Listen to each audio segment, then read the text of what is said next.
I don't question anything that I've gone through because I think it's part of the process that God has laid out for me for a reason, and He'll reveal it in His own time when He thinks I'm ready. No, when He knows that I'm ready. And so I'm patient in that.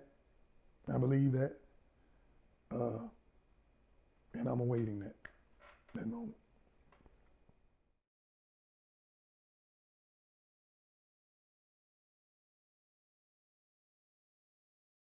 I knew that it was way beyond me, but as the oldest, and always being the one to take care of him, growing up and making sure he was okay.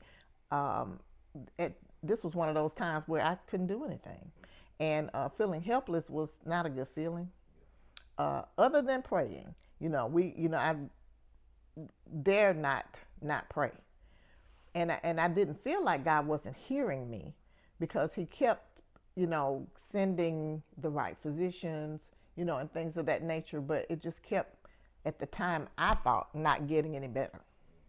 So, but for Daryl, he's my baby brother. Regardless of him being a man, he's still my baby brother. In the broad sense of the word and in the intimate sense of the word, you know. Like I said, he's my baby brother. So always the baby of the family is special to everybody. And he was special to everybody because of the type person that he is. Like I said, he was just uh, he wasn't a very boisterous person, but he was an engaging person, very nice person, somebody that you felt comfortable being around, and everybody felt that way about him, and everybody feels that way about him today. It's different for me now as a man than it was when I was a child. To me, he symbolizes a warrior, a person of peace, but also a person of strength. He's a very calm person, a very calm person. I've never seen him scream, yell when he's mad or upset. I've never seen him get scared. I've never seen that. I've never seen my father get fearful until this situation. I've never seen him be haughty. I've never seen him be proud. I've never seen him, just being what you think a typical man would be. I've never seen that in my father. He was stern and strong as a man in the military, as you expect him to be, but he never was forceful. He was always a peacemaker and a peacekeeper. But, when it came to handling business and doing things that needed to be done, getting things done, he made sure that he did that with no question. So he represents a figure of strength and of peace at the same time for me.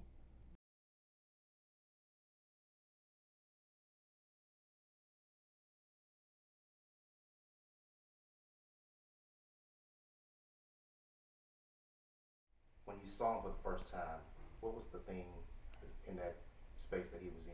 What was the thing that surprised you the most about your brother getting sick? I When we came over to Darren Vicky's for Christmas, I knew something was wrong with him. He had I knew, I was like, oh my God, he's lost so much weight, but that face, that I just knew, and I went off to myself. I broke down because I knew my brother was sick. And, and it wasn't, I'm not in the medical field at all, but I know what I saw. And, and at the time, he had not been diagnosed or anything. So, thinking about Daddy, seeing Daryl looking like Daddy did when Daddy was sick, it hit me really hard. Yeah, it hit me really hard. I could tell something was going on with him, just by his physical appearance. And we got to go outside and sit down and talk a little bit. And he was just telling me, he said, "Hey man, I think something's going on." He said, "I think something's wrong with me." And he'd start, just telling me what were some of the things, and that, he's having problems eating, and his appetite was going away, uh, and I was really concerned, at that point. Because like I said, he doesn't complain. He doesn't tell you what's going on with him like that. And for him to tell me that let me know that he had some concerns about what was going on with him too.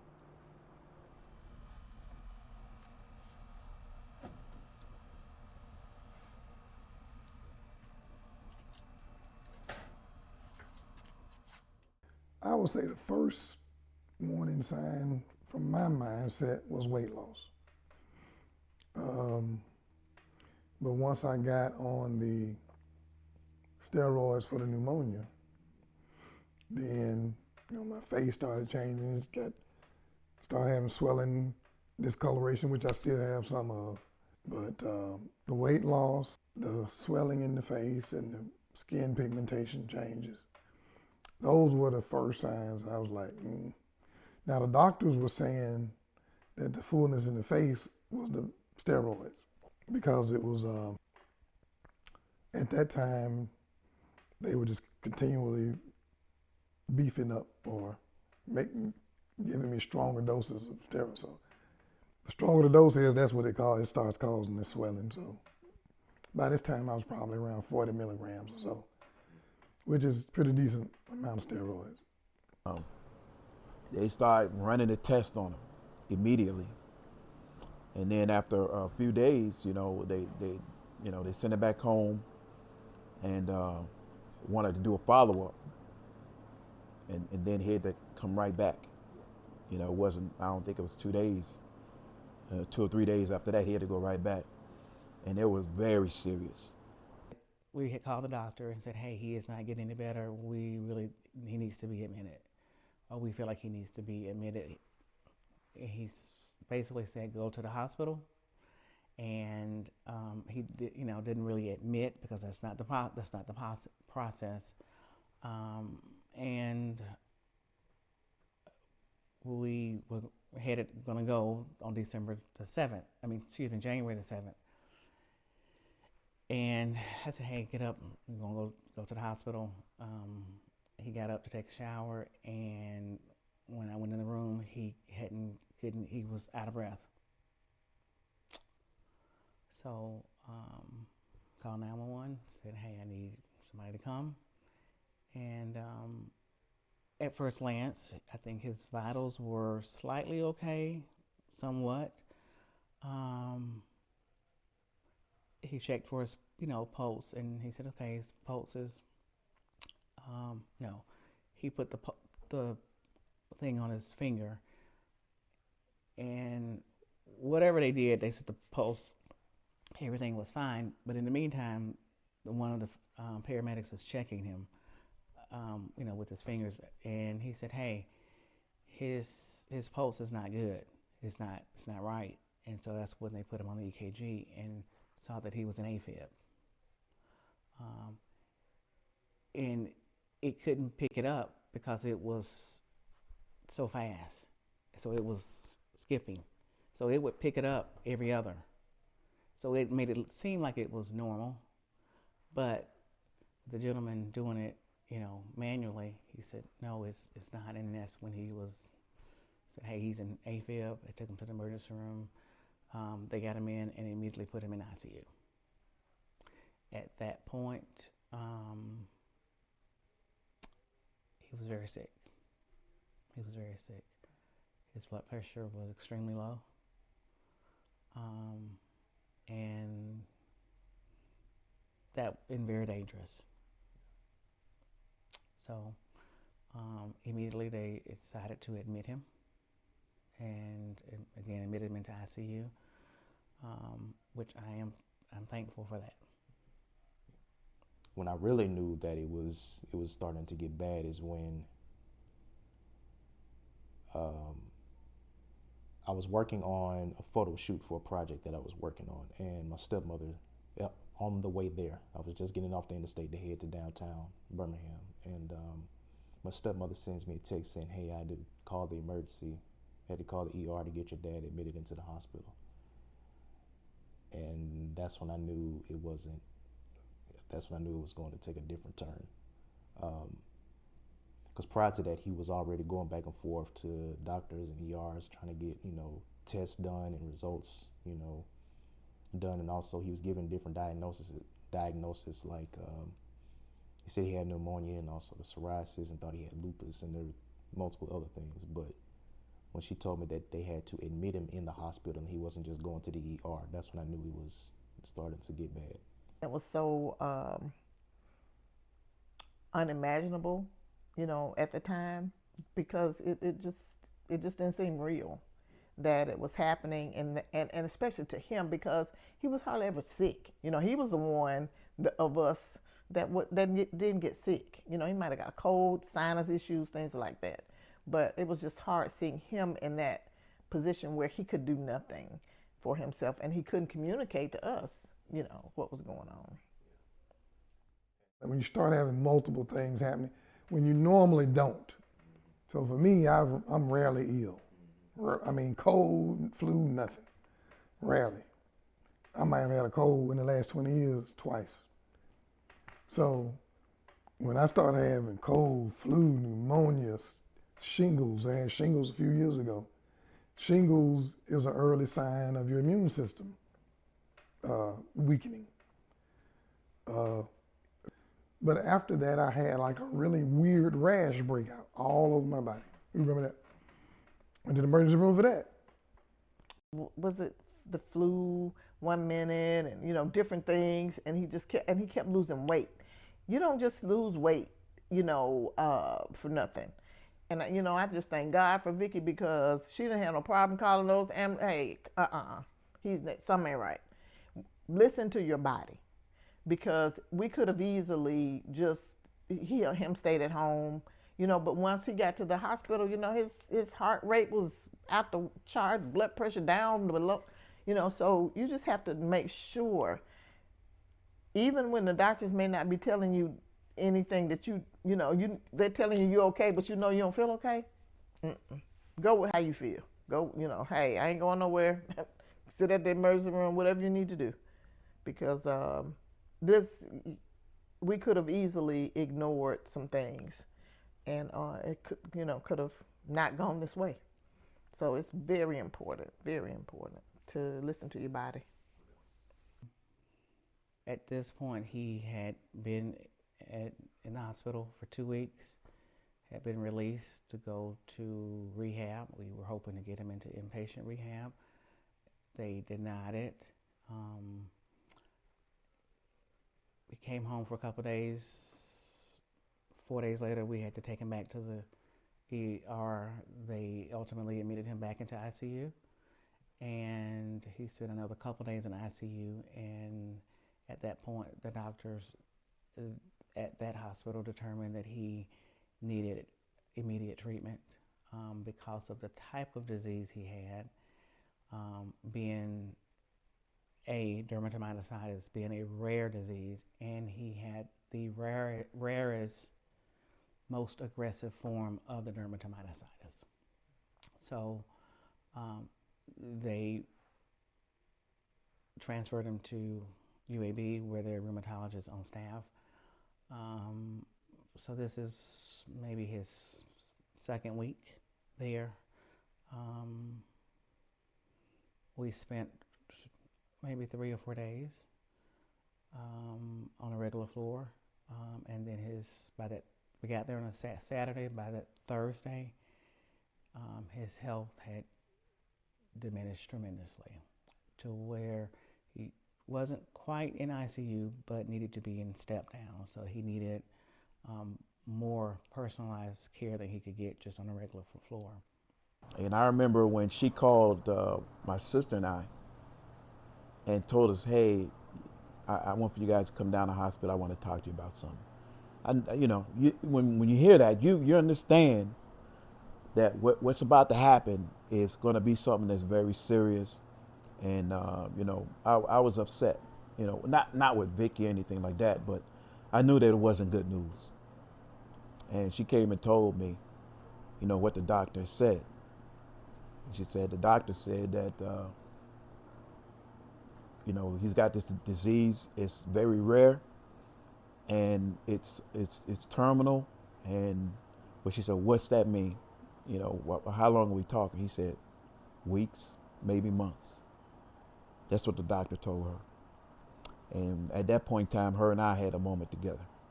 It was very, very emotional. And, you know, that was the tough part right there. Just, you know, when the doctor says that. When the doctor says that, you know.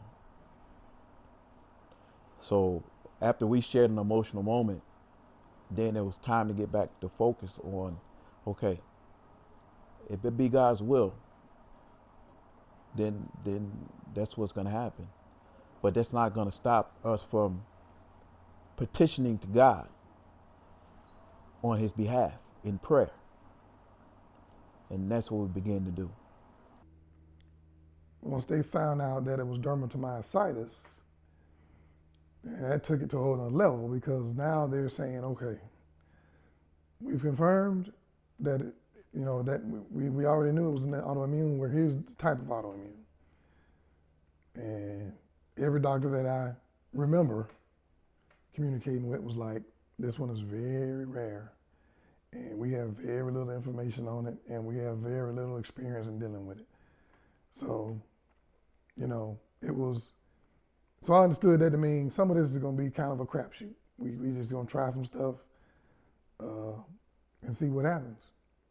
But he had these lesions on his hands. His skin was, and then he couldn't swallow. So it started leading to other things.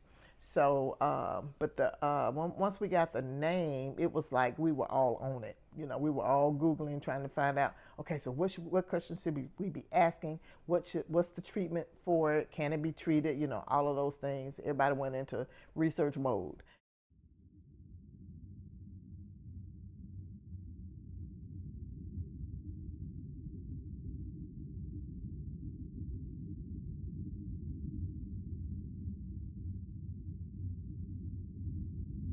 Monday was a bad day. It started the decline, a significant decline of just a state that no one could really understand. He really was not alert. I mean, he was awake but not alert. And he was having a lot of trouble breathing. He needed to have several procedures. They were concerned that he was not strong enough to have those procedures. But they needed to do some exploratory stuff to find out some other issues that was going on. But he went down to have the procedure, and they said no. The anesthesiologist says we're not, basically, if we have the procedure, we're going to have to intubate him. And we're concerned that if we do that, or when we do that it's not the putting him on, it's the taking him off. And we would have to wean him off, and that could be a very long process. Realized they moved him from one special care unit over to the women, children and infant side. And I was like, well, how are you gonna take care of him over here with the babies, and the women, I'm like, but they didn't have a special unit room anywhere. The hospital was packed, but that's where he ended up. When my stepmother told me that they were moving him there, I thought she was saying something else. I thought I misunderstood her, but no, she said, no, it's the Women and Infant Center. And I said, okay, that doesn't make sense. But I, just went along with it. And but she told me, I want to prepare you. He looks much different than he did the last time you saw him. And when she told me that, I was like, okay. The whole drive to the Women and Infant Center, I was pretty nervous, to the point where when I got there, I had to say a prayer before I even walked in the building. And as I come in, I have to check in with security due to the limited amount of visitors that they have according to the COVID protocol. So I check in with security, and I get the name tag, and as I get ready to put the name tag on, Lord, before I even go up to the elevator, God stops me and he says, look around you. He said, I placed your father in a place of maternity. Now, when you hear something simple like that, it'll go over a person's head, but understand, but God knows how to give a word to where it makes perfect sense, to where it doesn't need any more explanation. But immediately when he gave me that word, I lost all nervousness. I lost all fear. I was ready to go up on the elevator and go see him. And again, I can't explain how quickly that feeling came over me, but yeah, that was my initial feeling towards that, was kind of not understanding and confused. And I remember saying, if God needs him in inpatient rehab now, he'll be in inpatient rehab now. But God knew he didn't need, God was saving him by not. That's an example of a door being closed. That's really the door opening. He didn't need inpatient rehab. He needed inpatient care in a hospital, specialized care. So sometimes we get so focused on what somebody says no to that we don't understand what somebody is saying yes to. And that's trust in the process. I don't know why they said no. God knows why. And I have to trust the process. My senior year of high school, I remember having a conversation with Dad, a couple of conversations. The first conversation was, he said, hey man, you need to figure out, he said, you're a senior in high school. Mm-hmm. He said, what are your plans? That's right. And I said, well, I don't know, Dad. I think I might go and work in the steel mills like you did. He said, well, and he started giving me the breakdown. Right then, he gave me a pathway, right? He said, well, let me tell you this, son. He said, I work in the steel mills and I see machines coming and taking people's jobs, every week. He said, so I don't think that should be an option for you. You need to think about something else. He said, but I'm gonna tell you what's not an option. He said, you can't stay here. Yes, sir. And you can't stay here and lounge around and be like that. You need to go something and be something. You can't be staying here and working at McDonald's or Subway or whatever, the pizzeria. He said that you need to get you a career, get you something. So it's real important, and he knew me. Dad he said the things that I needed to hear, and gave me options based on him understanding me as a person. But one of them options was, when you become a man, you're supposed to be able to look out for your own welfare. Mm-hmm. Not depending on your mom and dad. He said, now one thing I want you to know, that you can't stay here. Yeah, he said that. And do nothing. Yeah. See, he always instilled in both of you. Mm-hmm.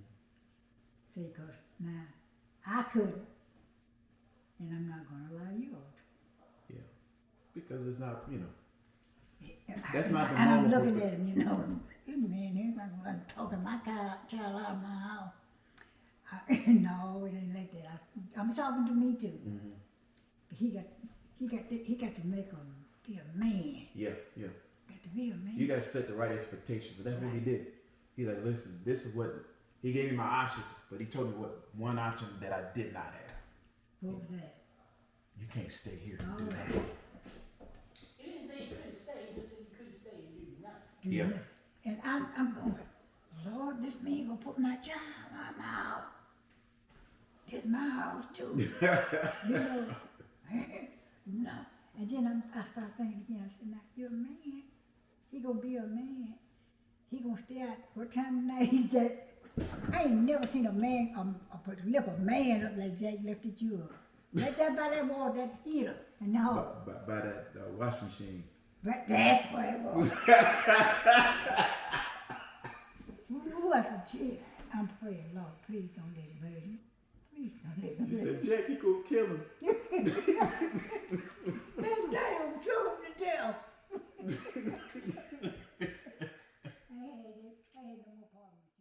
when I saw him, I have a picture of my father that all of us took together, my brother, him and I, and my dad's brother, and when he was sick. And then, you know, I have a picture of him, and the picture looks almost identical, you know, just the way they looked. And you can see it in their eyes, you know, that there was something going on, you know, as far as the illness goes. Yeah. You know, I remember my dad and how he was so brave throughout, and how that kind of helped us kind of deal with it better. So I was like, okay, you know, I'm not, as long as I'm able to, I'm not gonna let them see me, it having an, you know, an impact on me that I can't handle it or whatever. So, yeah, that was definitely one of the thoughts I was having throughout my illness, was just trying to, just being mindful of how I felt when he went through it and how he was so brave and strong through it all. Yeah, no doubt. I did feel like I couldn't do anything, but what I knew I could do was try to make his quality of life good for him during that time, and you know, just make sure that he was comfortable, you know, those kinds of things, and it was just a different kind of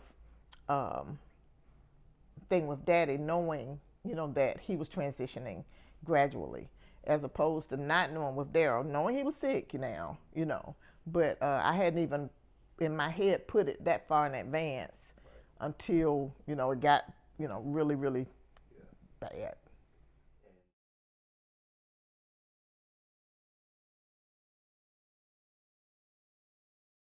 There were several times in the hospital where he was going through, you know, it was touch and go. But the people who were treating him, he was making sure they were comfortable, you know, while he was going through all that. Ask them how the family was doing. You know, they come in there and, you know, I'm talking about this, they bring the IC people in there. And they come in and he's asking them about their family, you know, because he would see them because he had seen them before. And they walk in and he remembered a conversation that they'd had. And he was asking me, well, what happened? You know, how did that thing go with your kid? Didn't you say you had something? You know, he's trying to make them feel comfortable while they're treating him, because that situation was pretty urgent, you know, when they were moving him up to MICU, you know. So he just kept all that in perspective. He was calm, you know, and there were some situations where, you know, it was, you know, pretty serious. But, you know, he maintained, yeah. But I remember sitting in the ICU back in January and him saying to me, I don't care how much voice I have, whatever voice I have, I'm going to use it to glorify God. Even if it's a whisper, I'll whisper for you. A way for them to get into the promised land before the foundation of the world. If that is true, may I also tell you that God has provided a way for you to get out of any situation before you ever came into the planet, and worship ushers him into it. He didn't find out about your challenge when you did. Like, you got to complain to tell God something he doesn't already know.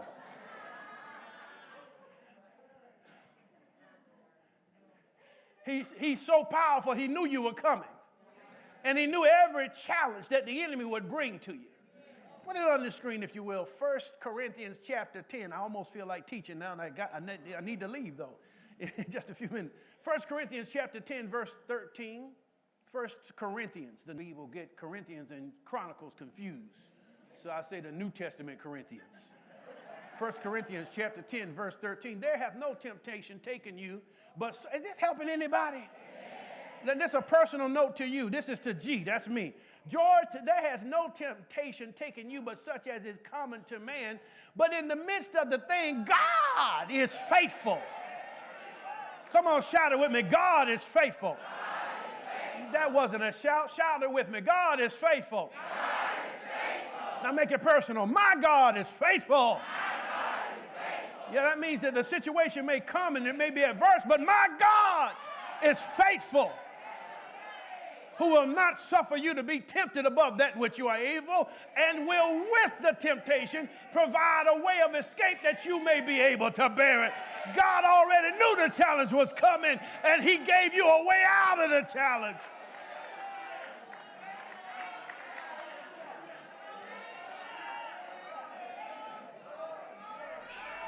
Well, first, the biggest thing about faith is this: it's not magic. It's not magic. Having faith, and I'm trying to be very careful with my words and concerning this. Faith, how can I say this? Having faith in God may not get you the outcome you want, but it will always bring out the best outcome in regards to his will. And it also activates a response from God. You can't get a response out of God without belief and faith in him. You cannot. It's impossible. Faith is the only calling card that will bring God into your situation in a different way. You can't be a believer without faith. You cannot be. It's impossible. As they say, it's impossible. Without faith, it's impossible to please God. That's what he means. You cannot be a believer of him without having faith. Regardless of what measure of faith that is, you need to have some kind of faith.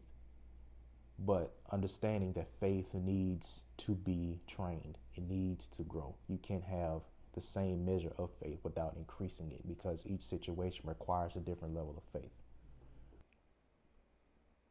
God was still there. He never left me. He never forsake me. In my darkest hour. In what I believe with my entire lifetime, that was my darkest hour. So when you're going through challenges in life, whether you're facing other people or circumstances or principalities or whatever you're dealing with, just know that God will never leave you nor forsake you. He's always with you. Always. Always. That's one thing I want people to know.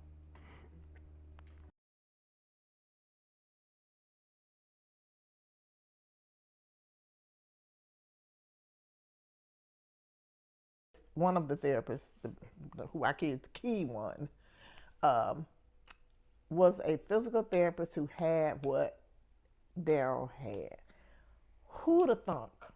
We couldn't have planned that. The doctors couldn't have planned. They didn't know, because she didn't make it known to them. Those particular physicians did not know what she had been through. So we know it was God.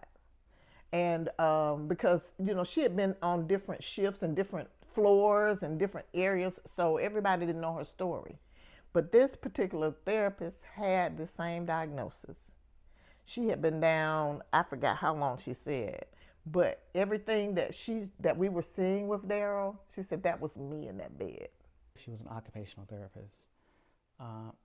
And she comes in, and I could kind of feel her kind of this puzzled look on her face, or just trying to take it all in. She didn't, he wasn't able to do a lot, so, it was very limited in our interaction. So that was the exchange. That was it. And it was maybe about 10 o'clock in the morning. Fast forward to 4 o'clock, same day. And I was sitting out, coming back into the floor that he was on. And it was a secured floor, so you had to wait to be buzzed in, etc. So as I'm standing there waiting to go in, she walks out. And she says, "Hey, I've been looking for you." And so I'm thinking you're about to tell me something about something you want to tell me as far as occupational therapy, etc. And she says, "Hey," and she told me her name, and she said, "I don't normally discuss my personal business, but God told me to find you." And I went back to the room looking for you. And I was about to leave. She said, I need for you to know that the disease that your husband has, I have that disease.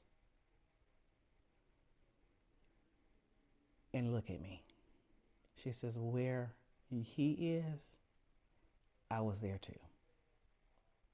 And I just want you to know that the God that has saved me will save him. And I fell to my knees. And I said, thank you, Lord. She said, I struggled with whether to say something, but I could sense that you needed hope. And God said, help her. And so she just kept saying, look at me. Look at me. I'm an example. And he's going to be okay. And I just want you to know that he's going to be okay. And so it was God. You know, nobody could have facilitated that. Nobody. Because, and she said, they don't know. They don't know. These people don't know what I've been through. Best way that I can describe is this. He basically told me through my ear. It's hard to explain because how can you show somebody something through their ear? That's the best way. He showed me through my ear. And what he showed me was almost as if I could see, almost like I could see a child within a womb, almost like being inside of a womb. And he told me, he says, I placed your father, this was when he was in the Women and Infant Center. He said, I put him there because I'm placing him in my womb. And he said, he asked me, he says, so let me ask you this. He says, when a child is inside of a womb, what usually happens? I said, well, they're getting fed. Mind you, my father wasn't eating physically. He says, okay, and what else? They're learning their motor skills. My father couldn't move his body. The best way to describe how my father was moving was like a newborn child. It was hands and feet and the head movement like a newborn baby would move. And he said, okay. And he said, what else? And I thought, and one of the main things that hit me was the parents communicate with the baby in the womb. He says, exactly. He said, everything that he is not getting physically, I'm giving him spiritually.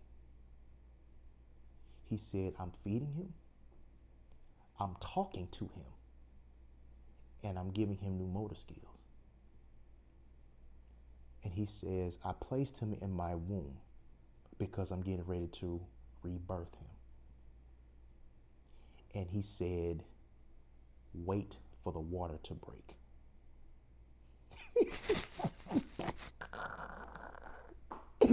He said, wait for the water to break. When he told me, when he said that, oh my God, it blew my mind because now it all makes sense why he was placed in a place of birth, not a place of death.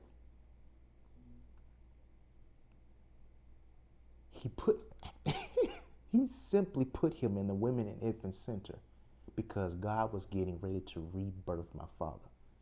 And he said, when the water breaks, he's going to be talking different, definitely going to be looking different. And he said, I'm changing his voice. And he said, I'm changing his appetite. And that morning, that word was so strong. I got so excited about it. I had to call my entire family and tell them. I had to.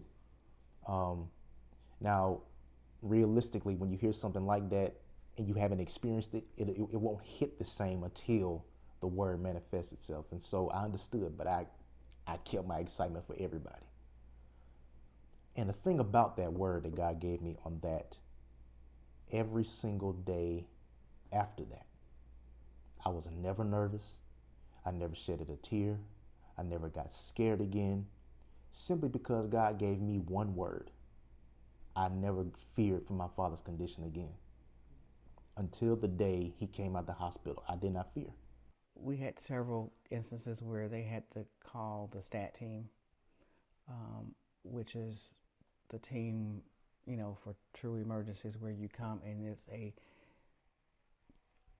full team of everybody that makes assessments, make determinations whether or not you need to go into ICU, etc.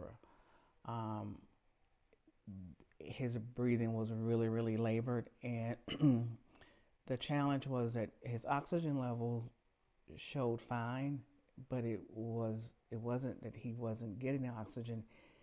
His lungs, because of the impact of the disease on his muscles, he was not able to distribute the oxygen throughout his body.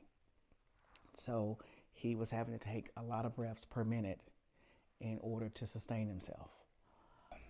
My grandmother sends me a text early in the morning. I think it was around 7:45 or something like that. It's the first text I woke up to. She says, God put this on my spirit to tell you. She said that, he says, next time you go see your dad, wash his face, hands, and feet, and anoint his hands, face, and his feet. Pray over him and watch God do the miraculous. And when she gave me those instructions, I got nervous again, because I have never laid hands on anyone sick, let alone my father. I've never done that before. And I guess the nervousness came from knowing that these instructions like that come from God, knowing that they're going to work, but having to show up in a way like that it was different for me. But so in regards to that, I hesitated a little bit. Instead of me getting up and going to see my father, my grandmother wanted to go see him. My dad's mother, she wanted to go see him that day. She hadn't seen him. So my aunt said she was going to take her down there. And so by 4 p.m., I get a text from my aunt saying, okay, you can come on down. Nanny's not doing too good. She's not doing good. I said, okay, all right. So I dropped everything I was doing, and I grabbed my keys and I got in the car and I started driving down. And as I'm driving, again, I'm praying all the way there, making sure that I'm prepared. I called to my stepmother ahead of time to make sure that everything necessary to wash or sanitize his face, hands, and feet with, that they left in the room, so that way I can do what was instructed of me. I grabbed my anointing oil, and it's about 7 p.m. around that time. I get to the Women and Infant Center, and I meet my aunt in the parking lot. And as I see her there, she asked her about Nanny. She said she's not doing too good. So she takes me to her car, and Nanny's sitting in the front passenger seat.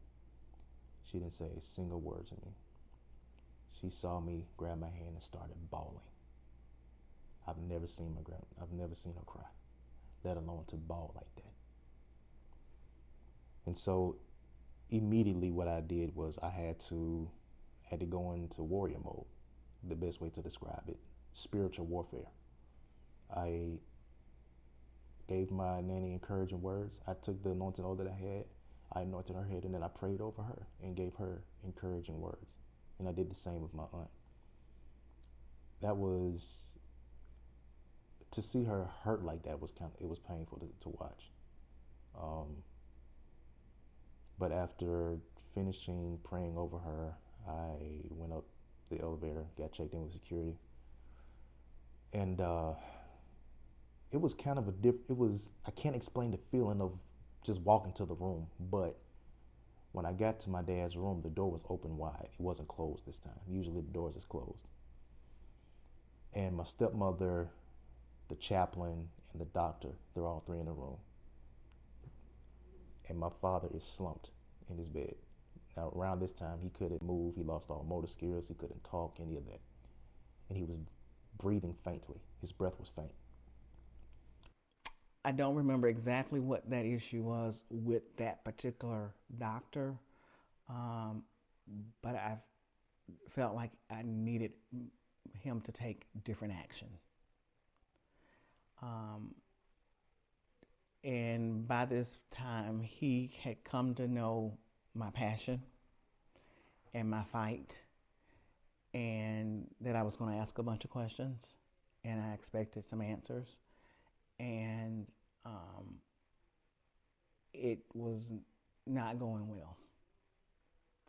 My stepmother's just going back and forth with this doctor, trying to ask him questions, trying to get some type of understanding. And one thing I do remember is the doctor saying, he's okay, he's fine, this is a normal part of it. He said, does this look like it's normal to you? Does he look normal to you? And as I walk in the room, I already sensed what that was when I came into the room. That was a distraction to keep me off course from what I was supposed to do while I was there.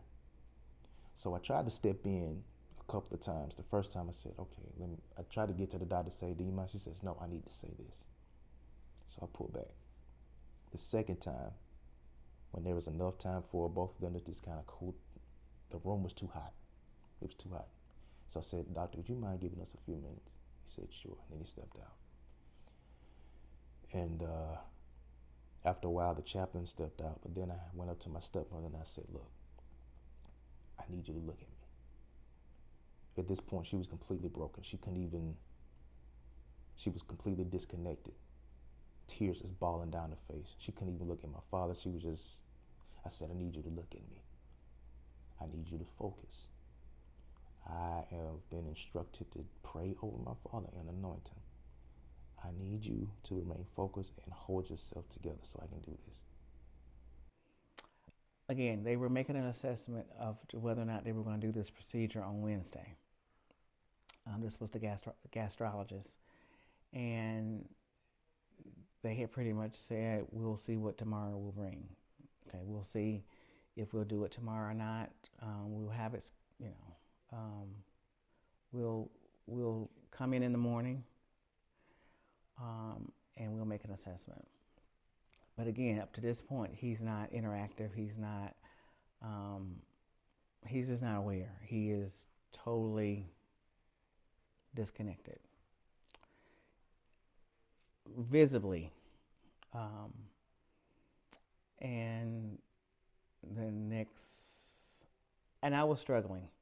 So I was struggling with, does he have this procedure? Does he not? It's a risk of him having it. And that night, I said, Lord, I'm turning it over to you.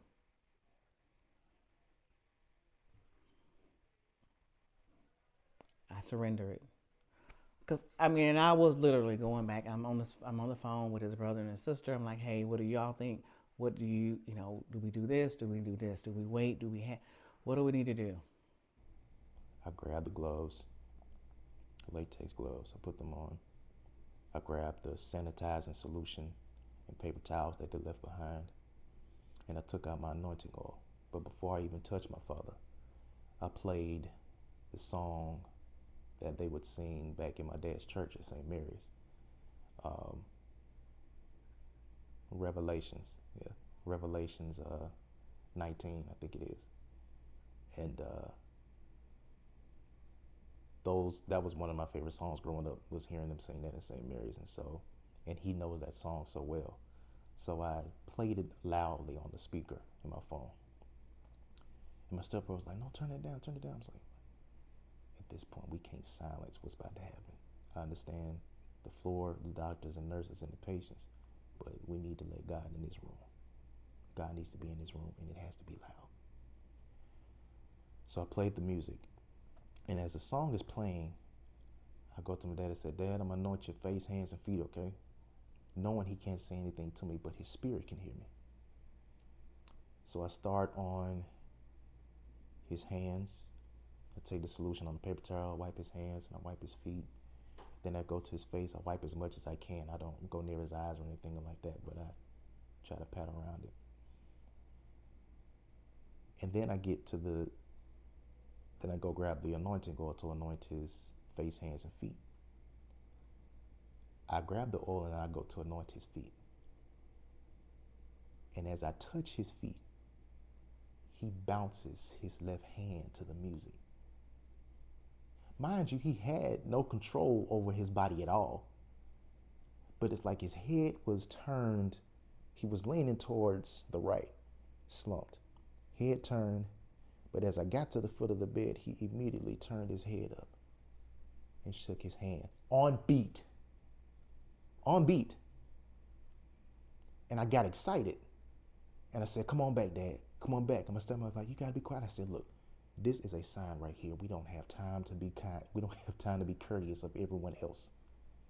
This is a sign. And so I anoint his face, hands, and his feet, and I pray over him. The first time I prayed over him, 2 male nurses come in after the first prayer, and they give encouraging words to my stepmother. And as they prepared to leave out, before I pray over him again, I pray over my stepmother. She was sitting down. I told her, I said, get up. I pulled her up. I anointed her and I prayed over her. Then I went back to my father and I prayed and anointed him again. And as I finished praying, I looked at my stepmother and I just had this unction to say, you go to sleep and get you some good rest. Because in the morning, the doctors and nurses are going to be amazed. And so the best way to describe that night, it was a roller coaster for me, because that was the first time I felt like I stepped onto a spiritual battlefield, but alone, no army, just myself. And the next morning, he was alert. He was present. He was seemingly alert. You know, he doesn't recall a lot of that, but he was more alert.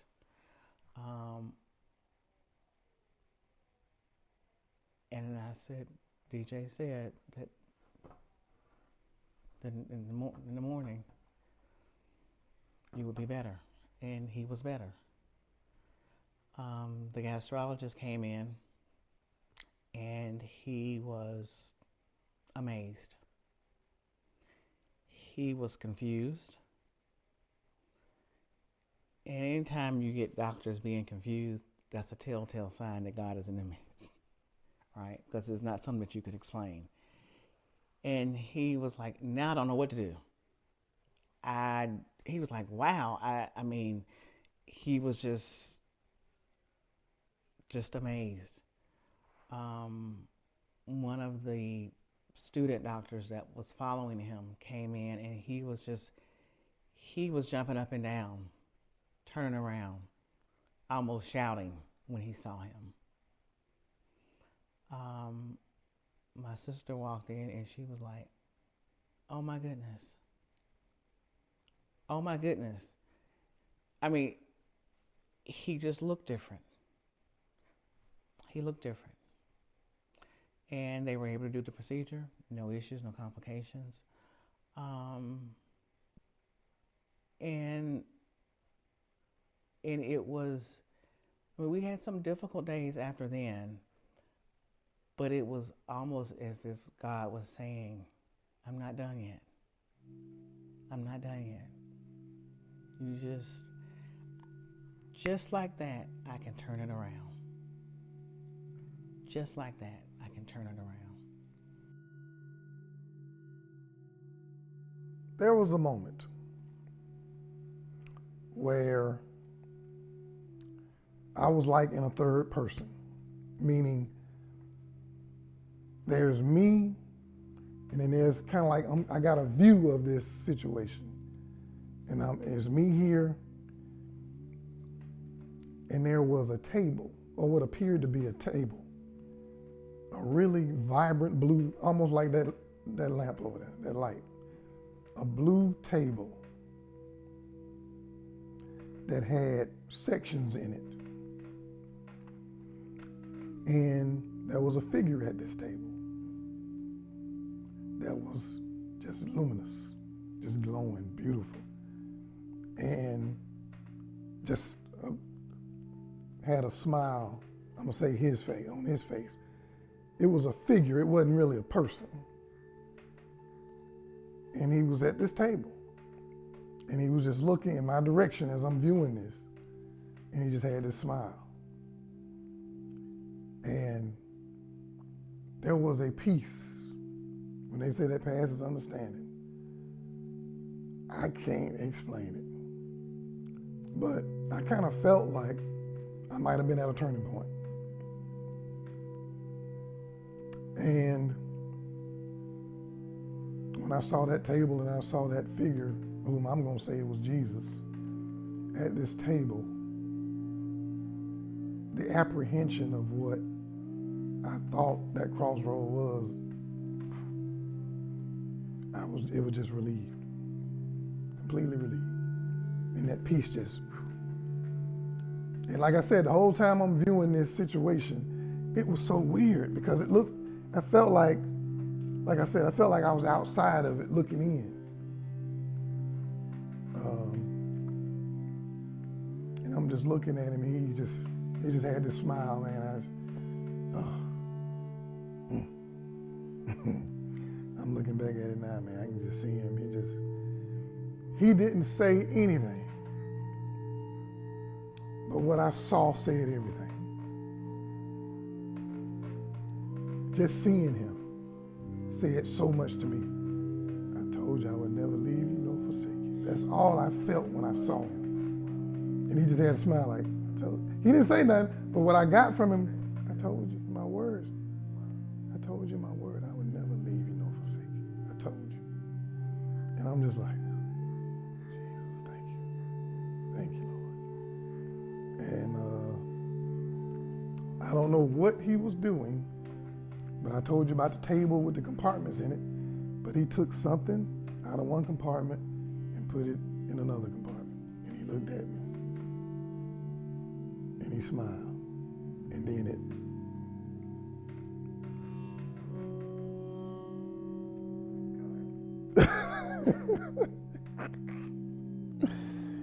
Ooh. I don't know what that was. I think I know what it might have been. But man, so the after effects of that, you saw part of it when you came up there. I just couldn't stop praising him. I couldn't stop crying. I was caught up, man, in God's blessing and his rapture. I don't know what that was. I don't know what that meant for sure. I think from what I understand about what I thought I saw. But yeah, I don't know what, like I said, I don't know what it was he did, but he took some out of one compartment and he put it in another compartment. And he looked at me and he smiled. He was still smiling. And then that whole scene just kind of faded. And then I came to. Now, I don't know how long it was between that and me coming to, but in my mind, that's how it happened. I had that vision, and I'm waking up looking around, and I just started praising and crying. Vic was like, what's wrong, what's wrong? I couldn't even talk, I was so full. I was so full, I couldn't even. That was the most beautiful thing I've ever seen in my life. Even if I don't fully understand it. Just the most beautiful thing I've seen in my life, ever. Never seen nothing like that before. So, man, I want everybody to see that. And be able to be in that presence all the time, you know, when we go on to glory. If we're blessed to do so, for those that are blessed to do so. To be able to live in that, man, forever. Oh, Jesus. Man, ooh.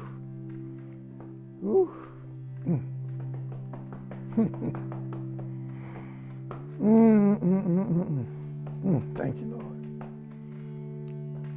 Thank you, Jesus. Thank you. So beautiful,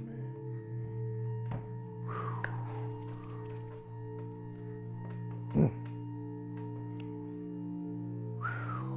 Hallelujah. Thank you. Thank you. Thank you. Oh, thank you, Jesus. Thank you.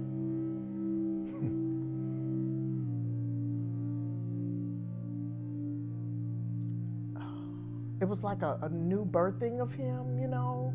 It was just amazing, you know, just to see the turnaround from it had looked so dim and grim to when just like a light came, you know, and God said, now I showed you, I sent you somebody to tell you you're gonna be all right.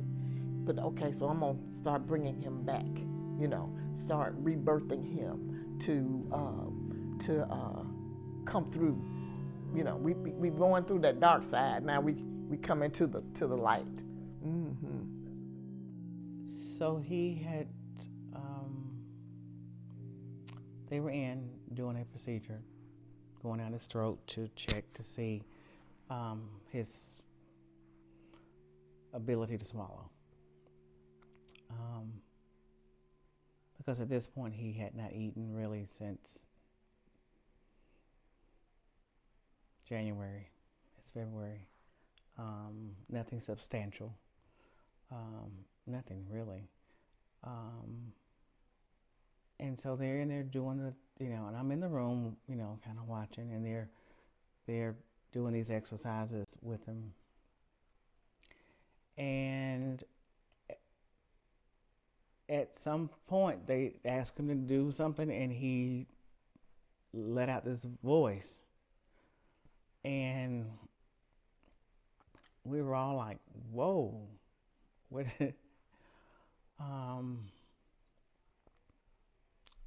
So we started praising God and thanking him and crying, celebrating what God was doing.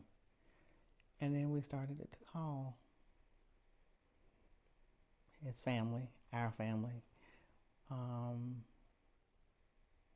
We called Jackie, and he spoke to her, and she said, "Who is this?" We called Kevin, and we rejoiced and was happy, and I mean, and so we just went down this list, and just, you know, when we called his mom, she said, "Who was this?" She said, "You don't, this is your baby boy." And it was just a moment. It was as if what you had said was happening in front of our eyes, and that he was being rebirthed.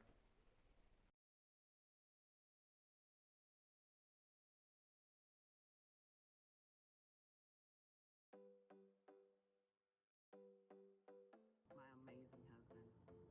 But as I come to celebrate you on this day, I first must pause and celebrate God and thank him for his many blessings, and thank him for all that he has done and all that he has brought you through so far. So to God be the glory. I am so grateful and thankful for you, your life. So to you, Daryl, my amazing husband, my kind, caring, and loving husband, happy birthday. And I have come to appreciate even more that regardless of where we are, be it at home or be it in a small room, the best part of my day is still together with you. I am better because of you. I'm a better person. I'm a better wife. I'm better because of you and all that you are. So to you, my amazing husband, to the wonderful man that I love, you have demonstrated such strength and such courage. You operate with such integrity and goodness in your heart. You're genuine, you're kind, and you are so precious. There is no treasure nowhere that is equal to your worth. In you, I found my perfect partner. You're my best friend and the sweetest love that anyone has ever known. I am so grateful that life led me to you, led us to each other, and I'm so thankful that God chose me to share this journey with you. I love you. I love our life together, and I love being your wife. So from Jackson and I, we say happy birthday to you, my love. Here's to another 55 years of celebrating each other. I love you. To God be the glory, and the best is yet to come. I love you. Hey Dad, happy birthday, happy birthday, happy birthday, happy 55th to you. This is such a blessing within itself, being able to see 55, especially with the situation that you are in right now. But I'm grateful to God for His word and for His promises, which is your wholeness. And with that being said, I'm more so grateful to God that He gave you as a gift, as a father to me, being able to see the example that you set from my childhood to even now. Being a calm person that you are, you never say a lot when you're dealing with tough situations or anything that may seem to be difficult. You just seem to have a peace about it all, which is amazing to me. Just seeing you now in this situation, just being calm and as peaceful as you are, and as positive-minded and focused on what God has promised you and what He's also instilled within you, is something that I find truly courageous and admiring and heroic. And it's something that I admire and aspire to be as a man, with the lessons that you taught me from my childhood, even the ones that you haven't, where you're not saying anything at all. Those are the lessons that I believe are the most powerful, is that when I'm able to just observe how you respond to things. And Bishop Jake said this quote, and it's one of my favorite quotes. He said, "Be courageous as a lion, but as gentle as a lamb," which is something that I think you have become a master at, and it's something that I want to be a master at myself, mastering that concept for not just being a man, but also being a son that is continuing to make his father proud and continuing to do things that exemplify those things that you've instilled into me. So thank you for that. And I'm grateful to God that you have an amazing story to tell, and you will tell it soon at the right time, and you will tell it well, and it will inspire a lot of people. You have a great call in your life, Dad. So keep going, and may God bless you with many, many more. And happy 55th. I love you.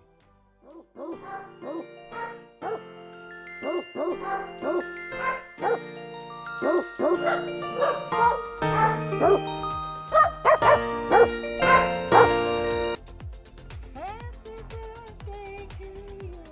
Happy birthday, happy birthday to you. Happy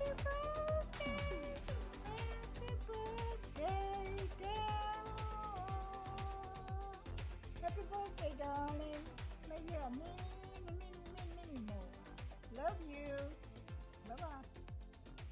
Happy birthday to ya.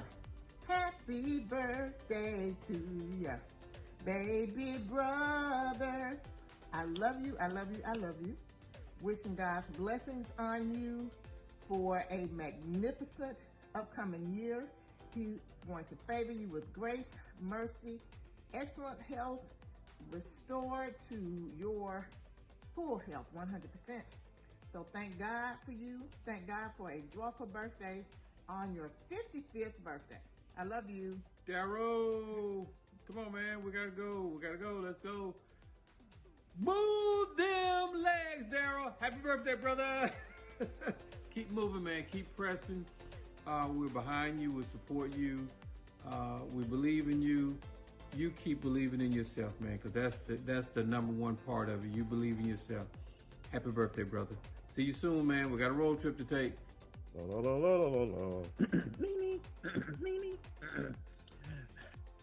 No, I'm not gonna. I just wanted to say happy birthday to the very best brother in the world. As we were growing up, even till this day, we've never had an argument or a fight. And that's mostly attributed to the person who you are. I feel very blessed and grateful to be able to call you my baby brother and a friend. Love you, man. Happy birthday. See you soon. Happy birthday, Daryl. Happy birthday.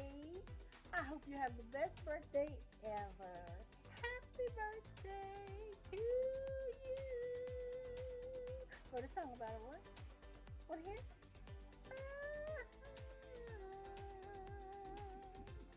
Happy birthday to you.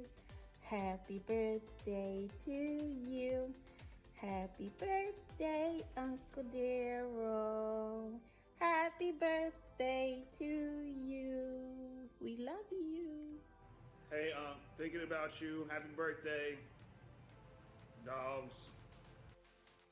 Happy birthday, Uncle Daryl. Love you so much. Can't wait to see you soon. Happy birthday! Wish you a great year, great health, and great times to come. Yes, we love you, Uncle Daryl. Happy birthday, Uncle Daryl. Happy birthday, Uncle Daryl. Hey, Daryl, how you doing? Wishing you a happy, happy, happy birthday and many, many more.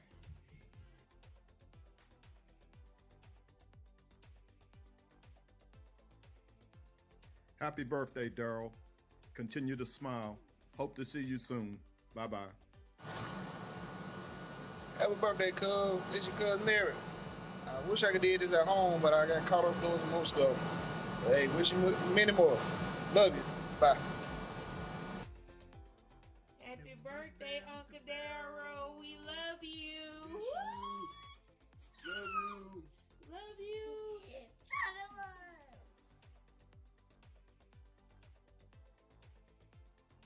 Happy birthday to you. Happy birthday to you. Happy birthday, Uncle Daryl. Happy birthday to you. We love you.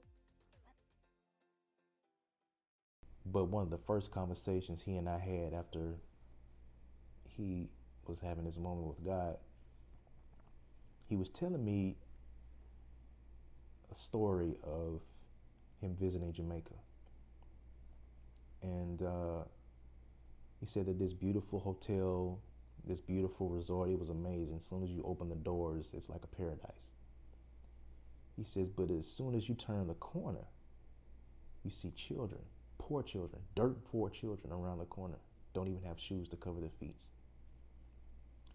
And he said that on the other side of that resort are mansions owned by celebrities.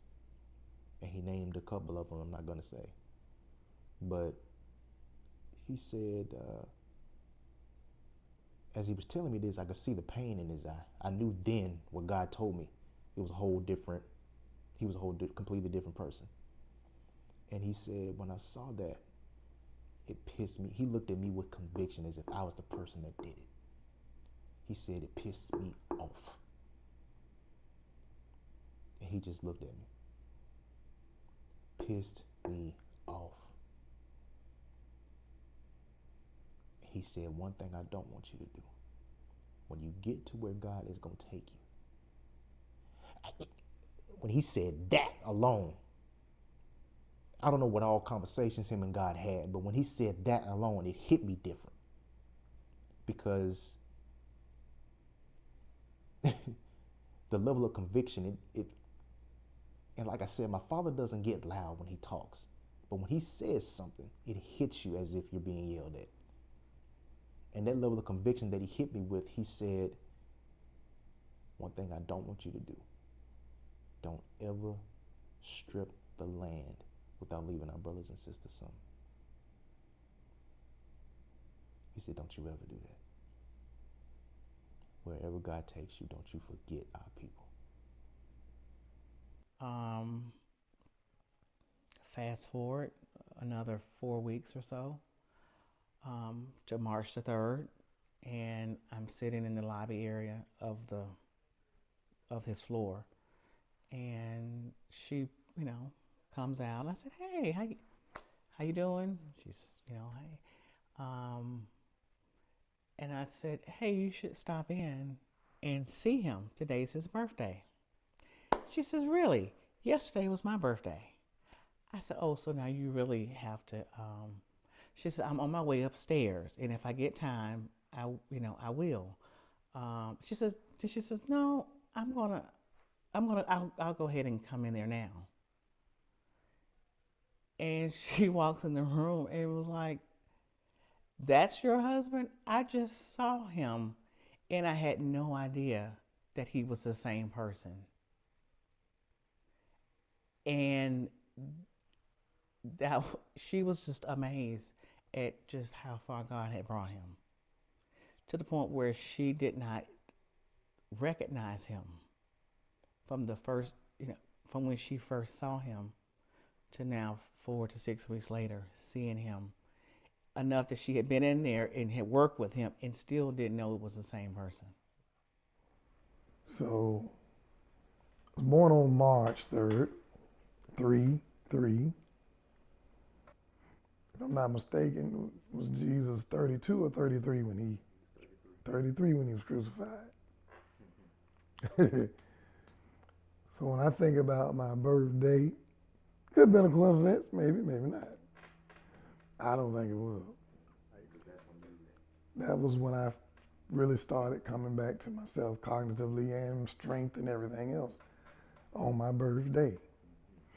It's the most beautiful thing, and I just thought, how wonderful is God that you would choose the week that he was born to have him be reborn. Only you, God, could do that. Only you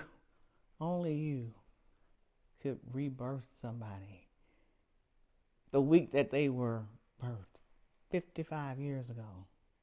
Only you.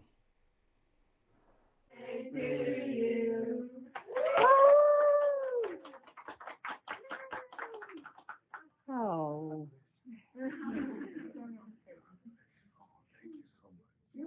Oh. Oh. Oh. Oh. Let you sleep. Happy birthday. Happy birthday. Thank y'all.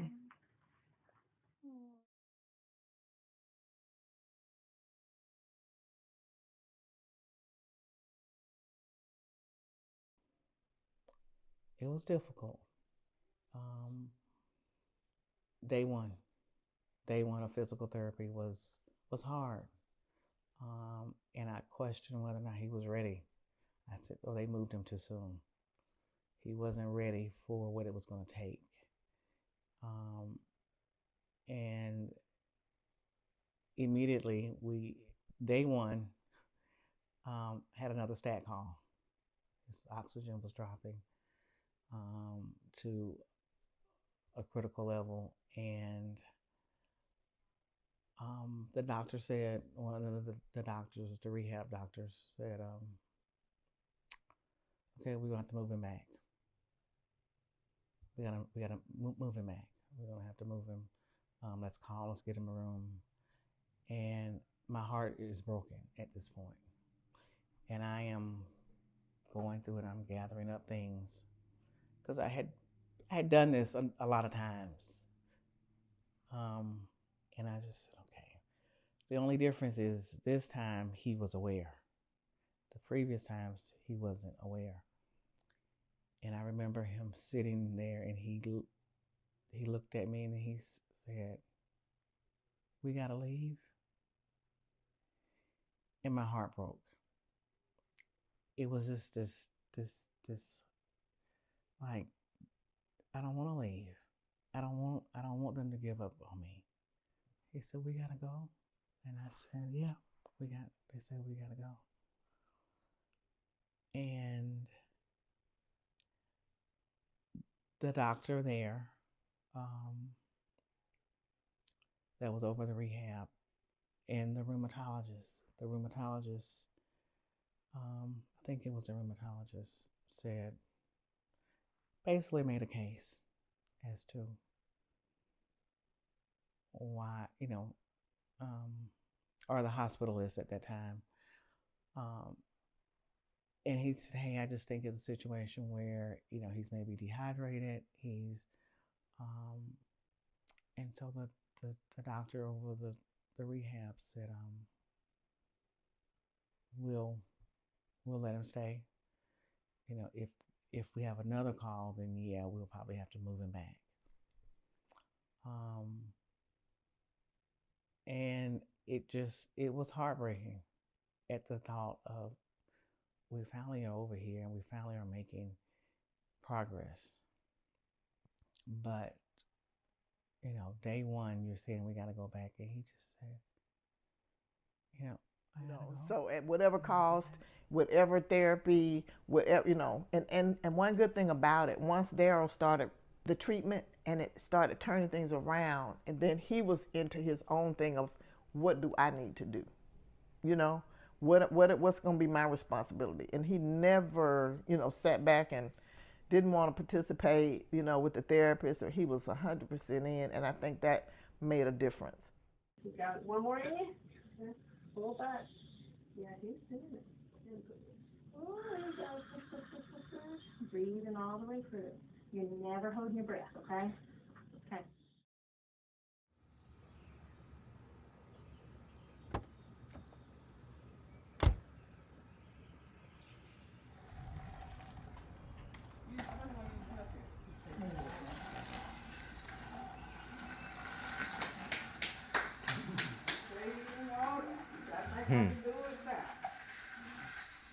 Some things are coincidental, I think, that happen in life. Some things not. That just didn't happen, I don't think. That was divine intervention. I think that happened according to God's plan. That on Good Friday, I am being brought home to being released from somewhere where I had been almost 4 months. It was pretty overwhelming.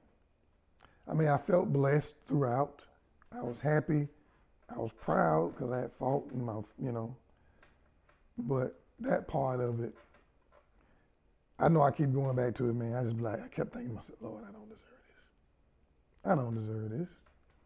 So on that Good Friday, man, that was one of my prayers was, Lord, make me open to your will and what you want me to do, because I know there's got to be something. He had some great therapists, and he was committed to doing the work and pushing through, and they all spoke about, his drive and, his willingness to put in the work to get better. And they were all sad to see him go, but happy that he was able to go, but sad to see him leave. He had, the fight in him. And just to, and the faith. Most importantly, the faith. Got to get the faith to get the fight, to keep you fighting. So, the belief. So, that just enhanced him.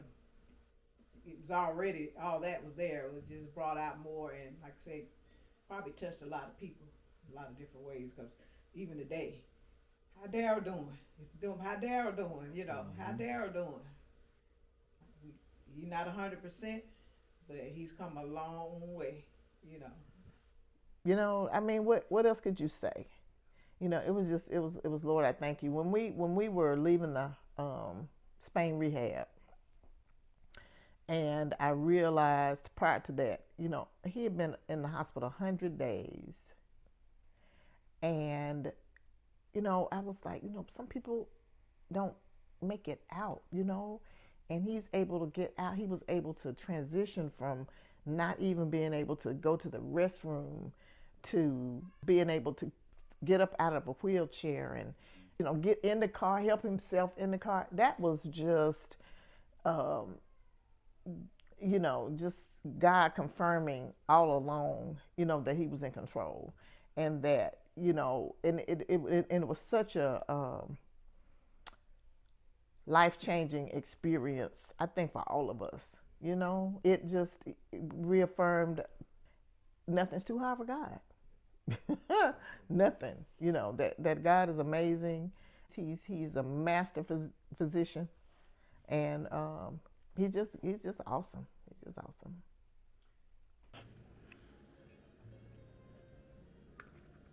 So you getting ready to cook up? Ain't cooking up nothing? No. Just getting through cleaning up. Oh, yeah. Something I wasn't doing a few months ago, or able to do a few months ago. Exactly. Yeah. So, yeah, I used to. I might go over here and wipe this off, and I had to go sit down because I'd be out of breath. Well. So now it's like it doesn't change that much, you know, like it was before, to a certain extent. So we were at 2 hospitals, Grandview and UAB. The vast experience I had with the nurses, practitioners, therapists, doctors was extremely positive, the vast majority. I've only had,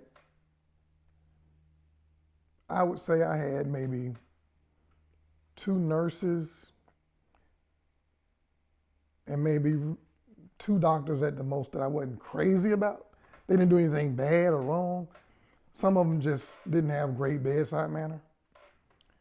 And that may not, you know, sometimes people think, that's not a big deal in the scheme of things as long as they know what they're doing. You know, and I get that. But depending on where you are in your situation, it can mean a lot as to how you deal with people and their family. What is that? I know you told me this when you first started, but I've forgotten. What's the first little one for? Is that like the start, the prep for? No, it's how many grams are in the bottle. They come by grams. Oh, so that's kind of like what's. Yeah, so I mean, almost half of that, and it might bring your blood pressure up some. Yeah. I can experience the amount of caring that they had to do, you know, for me in that time, over all day, every day. Because at one point I wasn't able to really move even. I wasn't able to do anything for myself, so they were doing everything for me. You know, and for them to come in and, at least the ones that I experienced, you know, great attitude, positive energy. I mean, it was, you know, and I think It that helps helped. you. I was getting ready to say, I think that helped me heal. Yeah, exactly. Yeah, so the importance of the nurses is just tremendous. It does, and I mean, believe it or not, you know, if you have a good nurse, they'll advocate for you and stand up for you, because we're with you more than the doctor. Right. The doctor may know more mentally about you than we do, but it's like, I see you. I see what you're going through, you know. I hear you, you know, and I'm here with you for hours. But that's right. Yeah, it's different. So a lot of that. Thank you. As my brother was talking about marriage being based on scripture and relationship, I would like for us to look at every relationship in our lives and making God the center of that relationship. Family, husband and wife, friends, uncles, aunts, cousins. The center of those relationships should be based on our relationship with God. He will direct that path. So when you don't know where to go, when to go, how to go, and how to get there, He will direct that path for you. It's not always going to be smooth sailing. My wife went through some very difficult times with my health concerns and issues. But as my family and friends will tell you, she never wavered. She stood on the power of God. She stood on God's word. And I want to take just a brief moment because we're here for Ricky and my sister Jackie, but I want to take a brief moment and just share and say thanks to those of you that are here that are present that prayed for us as I was going through. Those that supported my family when I was going through and I wasn't able to be responsive. So thank y'all. God bless you and your families.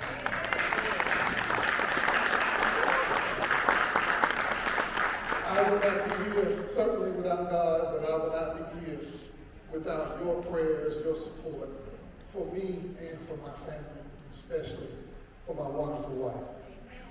So I thank you.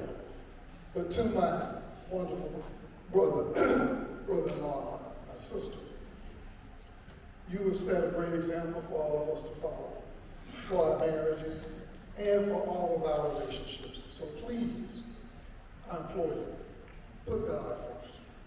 I know you hear that a lot, but I'm standing here today because my family put God first. I'm putting God first. And that makes a difference. I can tell you without any doubt. Not what I heard, not what I saw, not what I read, but what I know. He will never leave you nor forsake you. Ever. Ever. So please hold on to that and know and trust that God is with you always. Always. Love y'all.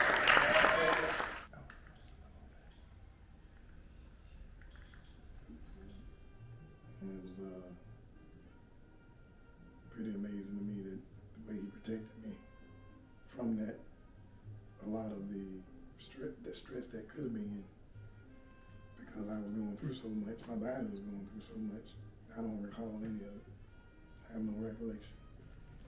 In the time that it was happening, nor afterwards. You know, somebody has to tell me, you know, what happened and what I went through and what, you know. So that made me feel really, obviously very appreciative, but I felt kind of sad about it because my wife and my son and my family had to endure seeing that, you know, even though I wasn't cognitively there at the time to experience it, they did. And so, you know, I know that was really difficult. And my mom, obviously, hard on her, so that part of it was a hard pill to swallow. But I knew God was with me, he was with them too, so, you know, I'm just thankful for that every day. Happy birthday, dear mama. Happy birthday to you. Cha, cha, cha. Hold on, mama, hold on.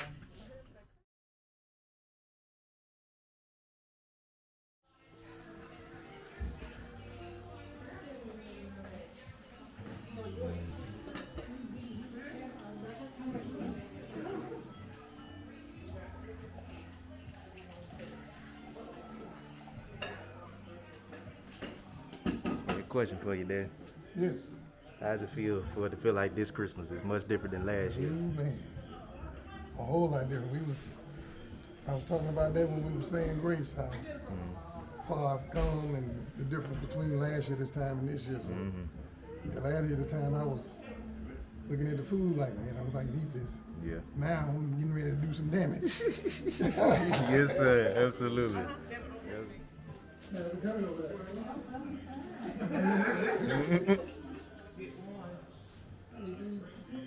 So much different, just knowing that my brother is, well, first of all, God is good anyway, but my brother looks so much healthier, and we're all happy to know that God has brought him through to this point, so we're excited. Christmas is always about Christ and his goodness, but this year we're getting able to, you know, we're able to see a revelation of Christ through him, so I'm getting excited.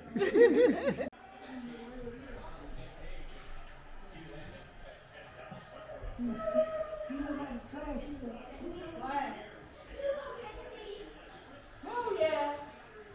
There's a flag way back there. And Christmas. Oh man, it's truly a blessing. Yeah. That's my heart. I love my Uncle Daryl. His snip Nicholson. I'm very, very happy, very grateful. Jackson, come on, man.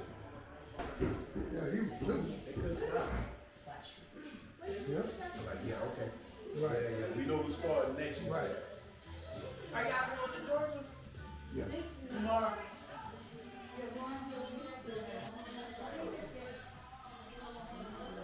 And you just don't know how it made me feel to see. You know, this time last year was looking kind of rough. Yeah. This year is 180. And just so happy. Yes, sir. Thankful. And he looks great. He looks great. And thanks to you too for all you do. Yes, sir. For sure. Appreciate it. Yeah. Yes, sir. Hey, Grayson.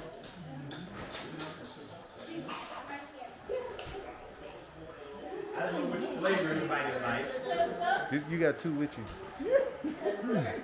And whoever will watch this, whether you believe in God or not, for those of us that do, and for those of you that may feel the unction to, please understand, there is no success without faith. There is no connection to God without faith. There is no understanding as to who you are in God and who God is without faith.